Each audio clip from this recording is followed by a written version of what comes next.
আমার গল্পপ্রিয় বন্ধুরা, কেমন আছো তোমরা? আশা করি ভালো আছো, আমিও ভালো আছি। তোমাদের মজা দিতে আমি আরও একটি মজার গল্প নিয়ে এসেছি। গল্পটি শুনলে তোমাদের রড দিয়ে ঝরনার মতো পানি বেরিয়ে আসবে। তো বুঝতেই পারতেছ গল্পটা কেমন ইন্টারেস্টিং হতে চলেছে, তাই দেরি না করে কানে হেডফোন পরে নাও। আর যারা আমার সাথে কথা বলতে চাও বা ইমো নাম্বার পেতে চাও, আমি ভিডিওর মধ্যে নাম্বার দিয়ে দেব, আপনারা ভিডিও কলে আমার সাথে মজা করতে পারবেন। চলো তবে আর দেরি না করে শুরু করা যাক। রোদ্দুর যখন বাড়ি ফেরে তখন সন্ধ্যা গড়িয়ে গেছে। ভেজা কাপড়ে ছেলেকে ফিরতে দেখেই রেগে ওঠে সৃষ্টি। ইস, এত বড় হয়েছিস, আজও কাণ্ডজ্ঞান হলো না। একটা অসুখ না বাঁধালেই হয় না? রোদ্দুরের গম্ভীর মুখ দেখে আর কিছু বলে না। আচ্ছা, হয়েছেটা কি তোর বলতো?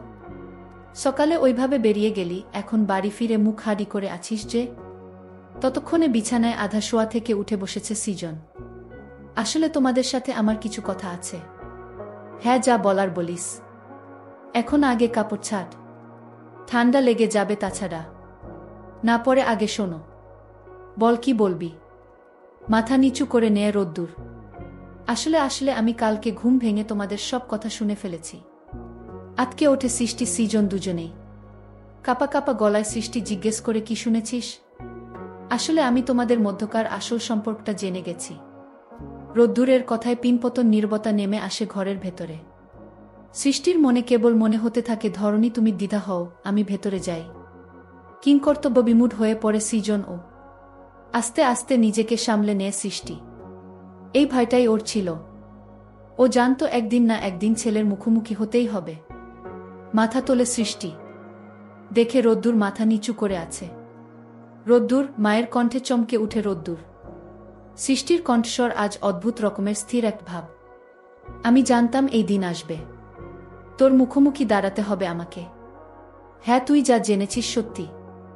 এখন বড় হয়েছিস তুই। তোর কাছে কাছে লুকানোর কিছু নেই। তুই চাইলে যা কিছু ভাবতে পারিস, তবে আমি অনুতপ্ত নই মোটেই।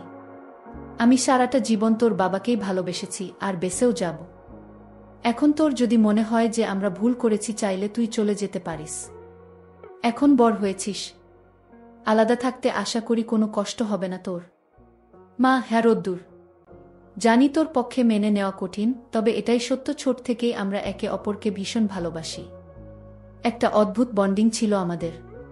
শুনতে হয়তো আমাদের সম্পর্ক সমাজের চোখে নিষিদ্ধ, পাপ, কিন্তু রোদ্দুর, আমি জোর গলায় বলতে পারি যে অনেক সুখী বিবাহিত সম্পর্কের থেকেও আমরা দুজনে অনেক অনেক বেশি সুখী। মায়ের কথায় চোখ ভিজে ওঠে রোদ্দুর এর। আমি জানি মা, আমার কোনো অভিযোগ নেই তোমাদের প্রতি। আমি গর্ব অনুভব করি তোমাদের ভালোবাসার বন্ডিং দেখে। রোদ্দুরের কথায় পরিবেশটা অনেক হালকা হয়ে আসে। আনন্দ অশ্রু গড়াতে থাকে তিনজনের চোখ থেকেই। রোদ্দুর ওর বাবা মার কাছে আবারও সব কিছু শুনতে চায়, কারা তাদের আজকের এই অবস্থার জন্য দায়ী। রবিউলের ব্যাপারে সব শোনার পরে চোয়াল শক্ত হয়ে ওঠে রোদ্দুরের। বাবা মাকে বলে, আচ্ছা, আমার একটা সন্দেহ হচ্ছে। তোমাদের বাড়িটা কোথায় ছিল বলো তো? ঠিকানা শুনে লাফিয়ে ওঠে রোদ্দুর। আচ্ছা, তোমাদের বাড়ির সামনে অনেকটা জুড়ে সবুজ ঘাস, মাছ দিয়ে নুড়ি বেছানো রাস্তা, তাই না? রাস্তার একধারে শ্বেত পাথরের গোল টেবিল, আরেক পাশে ফোয়ারা। ছেলের মুখে নিখুঁত বর্ণনা শুনে আশ্চর্য হয়ে যায় সৃজন আর সৃষ্টি। একসাথে দুজনেই বলে, তুই কিভাবে জানলি? আমার নিয়তিই আমাকে চিনিয়েছে। তোমরা দুজনেই শুনে রাখো, ওই রবিউল নামক শয়তানের পাপের ঘড়া পূর্ণ হয়েছে, আর ওকে বধ করবার জন্য গোকুলে আমিই বেড়ে উঠেছি। আমার হাতেই বিনাশ হবে ওর পাপের। ছেলের কথায় ভয় পেয়ে যায় ওরা। সৃষ্টি দৌড়ে গিয়ে ধরে রোদ্দুরকে। না না বাবা, ওর অনেক ক্ষমতা। আমি চাই না ওসব সায় সম্পত্তি। তুই ভালো থাক বাবা। এদিকে রবিউল হাসান জেনে গেছে যে মেঘ বস্তির একটা ছেলের সাথে ইদানিং খুব মেলামেশা করছে। খোঁজ নিয়ে জেনেছে কাওরান বাজারের কাছে একটা বস্তিতে থাকে ছেলেটা। ছেলেটার চোখ ওর খুব পরিচিত। আর ছেলেটা বলেছে ও নাকি ওর মায়ের চোখ পেয়েছে। বস্তিতে লোক পাঠিয়েছে ও ছেলেটার মা বাবার খোঁজ করতে। সৃষ্টি যখন স্কুলে যাচ্ছিল, ও জানলও না যে ওর অজান্তেই কেউ একজন স্মার্টফোনে ওর ছবি তুলল। ছবিটা যখন রবিউল এর হোয়াটসঅ্যাপ এ মেসেজ করা হলো, রবিউল তখন সোফায় গা এলিয়ে দিয়ে আয়েশ করে বেনসনে টান দিচ্ছে। হোয়াটসঅ্যাপে মেসেজ আসা টুং শব্দ হতেই মেসেজটা ওপেন করে ও। মেসেজ ওপেন করতেই বসা থেকে লাফিয়ে দাঁড়িয়ে যায় ও। সিগারেটের ধোঁয়া ফুসফুসে আটকে খুক খুক করে কেসে ওঠে। দু চোখ বড় করে তাকায় ফোনের স্ক্রিনের দিকে। সৃষ্টি। এত বছর বাদে ও খুঁজে পেয়েছে। সার্থক হয়েছে ও। হোয়াটসঅ্যাপে কিছু নির্দেশনা দিয়ে সিগারেটে ঘন ঘন টান দিতে দিতে ঘরময় পায়চারি শুরু করে রবিউল। উত্তেজনায় দুচোখ চকচক করছে। বিন্দু বিন্দু ঘাম জমছে কপালে। কপালের ঘাম মুছে আসন্ন উত্তেজনায় ছটফট শুরু করল রবিউল। আর অল্প কিছুক্ষণ তারপরেই সৃষ্টিকে বধ করবে। পায়চারি করতে করতে দৃশ্যটা কল্পনা করে শিহরিত হয়ে ওঠে ও বারবার। সৃষ্টি তখন সবে স্কুলে ঢুকেছে। অফিস রুমে বসে হাজিরা খাতাটাতে সই করতেই হন্তদন্ত হয়ে ছুটে এলো এক লোক। আপনাদের মধ্যে সৃষ্টিকে? দাঁড়িয়ে যায় সৃষ্টি। আমি সৃষ্টি। কেন, কি হয়েছে? আপনি রোদ্দুরের মা তো? হ্যাঁ। এক্ষুনি একবার আমার সাথে চলুন। রোদ্দুর এডেন্ট করেছে, অবস্থা সিরিয়াস। মুহূর্তে যেন দু চোখে আধার ঘনিয়ে আসে সৃষ্টির। তাড়াতাড়ি করে উঠে বেরিয়ে আসে লোকটার সাথে। তারপরেই মনে পড়ে সৃজনের কথা। ওর বাবাকে একবার জানাতে হতো।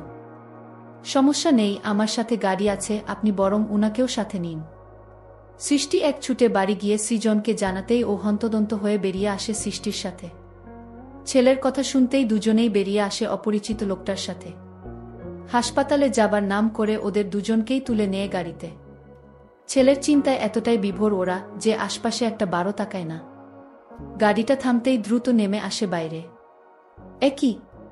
কোথায় হাসপাতাল? 20 বছরেও বদল হয়নি একটু। ওরা কিছু বুঝে ওঠার আগেই ওদের নিয়ে লোকটা রিভলভার বের করে কাভার করে ওদের দুজনকে। কোনোরকম কোনো চালাকির চেষ্টা করবেন না, সোজা ভেতরে ঢুকুন। রাগে চেঁচিয়ে ওঠে সৃষ্টি। হচ্ছেটা কি? আমার ছেলে কোথায়? কথা কম। বাঁচাতে চাইলে যা বলছি করুন।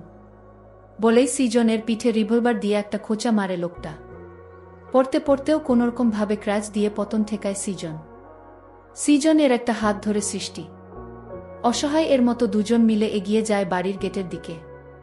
ভেতরে ঢুকতেই চোখ পড়ে রবিউল এর ওপর। Welcome welcome. অবশেষে 20 বছরের আক্ষেপ ফুরোল আমার। রবিউলকে দেখেই রাগে দাঁতে দাঁত পিষে কু বাচ্চা বলে গালি দেয় সৃজন। চোপ। আওয়াজ নিচে। আমি জোরে কথা একদম পছন্দ করি না। ততক্ষণে রিভলভারটা হাতদল হয়ে চলে এসেছে রবিউল হাসান এর হাতে। লোকটা দরজা ভিডিয়ে দিয়ে বেরিয়ে গেছে বাইরে। এদিকে আজ ভার্সিটি যায়নি মেঘ। নিচে চিল্লাচিল্লি শুনে ও রুম থেকে বেরিয়ে এসে দাঁড়ায় সিডির কাছে। নিচে ড্রয়িং রুমে চোখ পড়তেই আটকে ওঠে। রোদ্দুরের বাবা মা। রোদ্দুরের ফোনে অনেকবার ছবি দেখেছে ও। উনারা কেন এখানে? আর বাবাই কেন বা পিস্তল তাক করে আছে উনাদের দিকে? কোনো কিছু না বুঝতে পেরে তাড়াতাড়ি ফোন দেয়া রোদ্দুরকে। হ্যালো রোদ্দুর। মেঘ। কি হয়েছে? এমন লাগছে কেন ভাইস? রোদ্দুর, আমি কিছু বুঝে উঠতে পারছি না। বাবা এখানে তোমার বাবা মাকে ধরে এনেছে। শিট। ড্যাম ইট, আমি আসছি এখনই। আমি তো কিছুই বুঝতে পারছি না। পরে সব বুঝিয়ে বলবো। শুধু জেনে রাখ, আমার বাবা মায়ের এ অবস্থার জন্য তোমার বাবাই দায়ী। তোমাদের ওই বাড়ি আসলে আমার বাবা মায়ের। রাখছি এখন। আমি আসছি এখুনি। ফোন রেখেই দ্রুত পৌঁছে যায় রোদ্দুর। দাডোয়ান চেনা রোদ্দুরের। মেঘের সাথে কয়েকবার দেখেছে তাই বাধা দেয় না। দ্রুত দরজা ঠেলে রুমে ঢুকে পড়ে রোদ্দুর।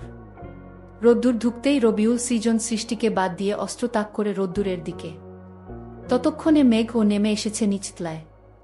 উদ্ভ্রান্তের মতো চারদিকে তাকা রবিউল। হাতের অস্ত্র সামনে দিকে বাড়িয়ে ধরে আরেক হাত বাড়িয়ে হ্যাচকা টানে সৃষ্টিকে টেনে নিয়ে কাছে। সৃজন উঠে দাঁড়াতে নিলে অস্ত্র দেখিয়ে ধমক দিয়ে বসিয়ে দেয়া রবিউল। এক হাতে ধরে নেয় সৃষ্টিকে। সৃষ্টি ছাড়া পাবার জন্য মোচটা মুচড়ি শুরু করতেই ক্ষেপে ওঠে রবিউল। আইস পাইছি তোরে। সেদিন পালাইছিলি আমার হাত থেকে, আজ দেখি বলেই টেনে আঁচলটা ফেলে দেয় টেনে। সেদিকে তাকিয়ে লালসার হাসি দেয় রবিউল। দু হাত মুঠ পাকিয়ে ধরে সৃজন।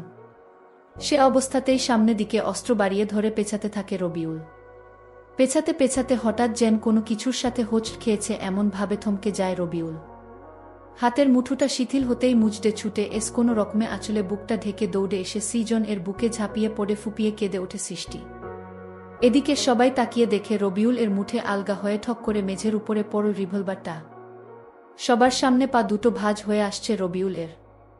কিছুক্ষণের মধ্যেই সবার সামনে মুখ থুবড়ে মেঝের উপর পড়ে যায় রবিউল। সবাই দেখতে পায় একটা বটি হাতে দাঁড়িয়ে আছে মারুফ মেম্বার। রবিউল পরে যেতেই মারুফ মেম্বার ধারালো বটিটা দিয়ে উপর্যুপরি ঘায়েল করতে থাকে দেহটা। ছিটকে এসে ভরে যায় মারুফ মেম্বার এর মুখ। উপর্যুপরি অনেকক্ষণ পর উঠে দাঁড়ায় মারুফ মেম্বার। শীতল কণ্ঠে বলে, যাইক, জীবনে একটা হইলেও ভালা কাম করলাম। তারপরেই কেঁদে ওঠে হুহু করে। টুটের বাচ্চা আমার সংসারটা তছঞ্চ কইরা দিছে। এই টুটের বাচ্চার কথায় আমার ফেরেশতার মতন ভাই এর লগে বেইমানি করছি আমি। আমার মাইজাডার জীবনটা নষ্ট কইরা দিছে। সৃজন সৃষ্টির দিকে তাকিয়ে বলে, তোরা হইলি আমার বংশ। মাফ চাওনের মুখ নাই আমার আর তগো কাছে। প্রভুর কাছে কইস, প্রভু যেন তোর এই পাপী চাচার উপযুক্ত শাস্তি দেয়া। পরদিন দেশের সমস্ত পত্র পত্রিকার প্রথম পাতার হেডলাইন হয়, পারিবারিক দ্বন্দ্বের জেরে জীবন নাশ বিশিষ্ট শিল্পপতি রবিউল হাসান। সুরের দায় স্বীকার, সুর গ্রেফতার। পরবর্তী 3 মাসে বস্তি ছেড়ে নিজেদের বাড়িতে এসে ওঠে সৃজন আর সৃষ্টি। পারিবারিকভাবে বিয়ে হয় মেঘ আর রোদ্দুর এর।